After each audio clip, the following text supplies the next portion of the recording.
दोस्तों, एक दफ़ा की बात आपके सामने रख रहा हूँ। एक बार एक रियासत के एक बहुत धनी, बहुत संपन्न राजा के यहाँ पर जब बहुत लंबा अरसा संतान न हुई तो राजा ने इस बात की बड़ी फिक्र की कि उनके राज्य को आगे बढ़ाने के लिए उनका उत्तराधिकारी कौन होगा। रायशुमारी की गई और जब रायशुमारी हुई तो उसके बाद इस बात को लेकर के मंथन किया गया कि किस प्रकार से राजा के घर में औलाद पैदा हो। दोस्तों, उस राज्य के बहुत से बुद्धिजीवी, ज्योतिषी जो अपनी कला के अंदर निपुण थे, महारथी थे, उनको बुलाया गया और उनसे दरख्वास्त की गई कि किसी प्रकार से राजा के यहाँ पुत्र पुत्री पैदा हो ताकि इस राज्य को एक उत्तराधिकारी मिल सके। दोस्तों, ज्योतिषियों ने अपनी विज्ञान के ऊपर काम किया और जो राजा को सलाह दी वो ये थी कि नर बलि दी जाए और नर बलि किसी बच्चे की दी जाए ताकि जो उनके इष्ट देव हैं वो खुश हो और उनके यहाँ संतान प्राप्ति का योग बने। अब उस राज्य के अंदर ये ढिंढोरा पिटवा दिया गया कि राजा के यहाँ संतान प्राप्ति के लिए किसी की बलि की आवश्यकता है। दोस्तों, उस राज्य में एक इंसान, एक परिवार जो बहुत गरीब था वो आया और उन्होंने अपने पुत्र को आगे भेंट करते हुए राजा को कहा कि ये भेंट स्वीकार कीजिए। हम देश हित में, हम राज्य हित में, हम आपके लिए अपने पुत्र को कुर्बान करने के लिए सहमत हैं। आप चाहें तो हमारे पुत्र की बलि ले लीजिएगा और अपने राज्य के उत्तराधिकारी का इंतजाम कीजिएगा। राजा ने उसे सहर्ष स्वीकार किया और बलि का वक्त मुकर्रर कर लिया गया। बलि दी जानी थी। उस लड़के का समय बेहद कम था, लिहाजा उससे उसकी आखिरी इच्छा पूछी गई। बच्चे ने अपनी आखिरी इच्छा जताई कि उसे कच्ची मिट्टी मौजूद हो, मुझे वहां ले जाया जाए।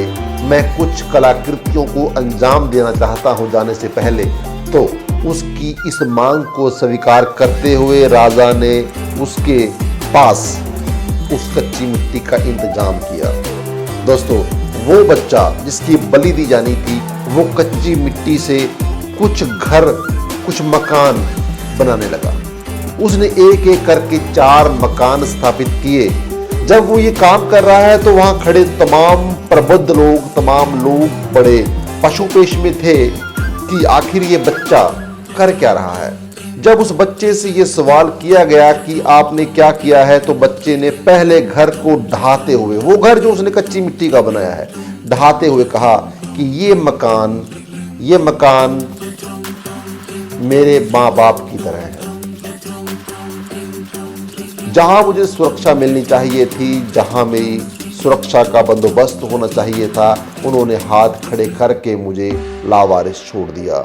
इसलिए ये पहली निशानी मेरे माँ बाप के नाम, इसे ढहा रहा हूं, इसे तोड़ रहा हूं। दूसरे मकान पे उसने हाथ लगाते हुए, उसे गिराते हुए कहा कि ये मकान उन तमाम लोगों के नाम जो मेरे सगे संबंधी थे, जो मेरे मित्र थे, जो मेरे प्यारे थे, जो मेरे अंग संग रहा करते थे, जो कहा करते थे कि तेरे से पहले हम, तेरी हर मुसीबत के दौर में हम तेरे साथ रहेंगे। लेकिन ये भी काम ना आए, इसको भी ढहाना मुनासिब समझ रहा हूं।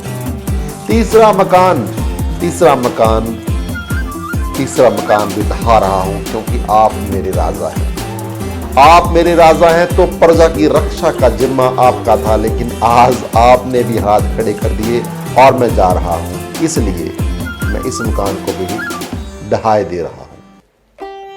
चौथा मकान मेरे उस परमपिता परमात्मा का, मेरे प्रभु का, मेरे सच्चे मालिक का। अभी इसको ढहा नहीं रहा, इसको आप ढहा दीजिएगा।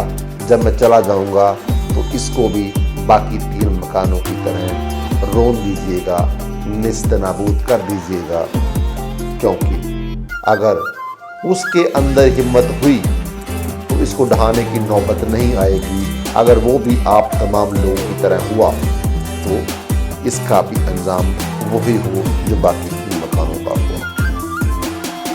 दोस्तों, जब ये बात कही गई तो राजा भावुक हो उठा, उसकी आंखों से आंसू छलक आए और उसने निर्णय किया कि हो ना हो इसकी बलि दे दी जाए। और इस बात की क्या गारंटी है कि मैं इसकी बलि दे पाऊं? इस बात की क्या गारंटी है कि मैं उस परम पिता परमात्मा की रजा से बाहर चला जाऊं? उसने इसको अगर लंबी उम्र दे के नवाजा है, इसको लंबी उम्र दे के भेजा है, तो मैं कौन हूं कि इसकी उम्र को कम कर दूं?